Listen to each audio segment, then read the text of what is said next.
Well, today we witnessed a real mask-off moment. So Italy holds its national elections on Sunday, and following on from the political earthquake that happened in Sweden, the right-wing coalition could be set to achieve a two-thirds constitutional majority, with Giorgia Meloni set to become the country's new prime minister. The left is in a blind panic. They're totally wetting the bed because Meloni is based. She's best mates with Hungary's Viktor Orban. She wants drastic cuts on immigration, an end to boat migrant arrivals. She loathes the EU and has savaged the woke agenda for destroying the foundations of the natural family, while vowing to create financial incentives for the native population of Italy to have more children. Meloni is very much our girl. German weekly Stern calls her Europe's most dangerous woman. Dangerous to left-wing power monopolies and the globalist managed decline of Europe, that is. The media demonizes Meloni as far-right, like she represents some kind of tiny fringe. Not very fringe when the voting bloc that she represents is polling at 50%, is it? Not very far right when a plurality of people elect you to govern the country. Or are they just sick of the country being turned into a migrant processing camp? Are they sick of being a globalist EU vassal state? The mask-off moment? Well, that came from EU Commission President Ursula von der Leyen when she responded to a question about the Italian election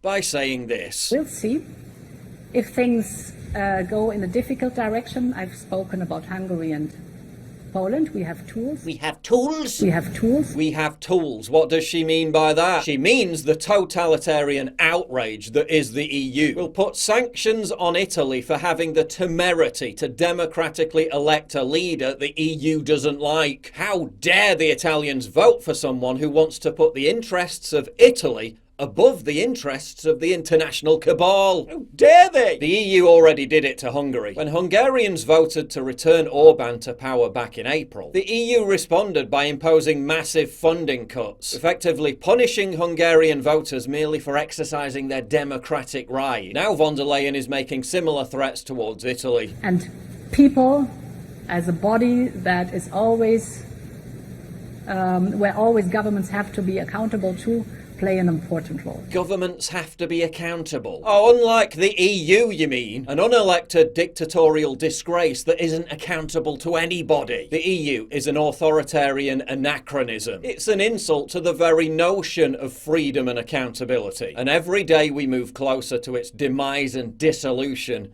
is a step in the right direction.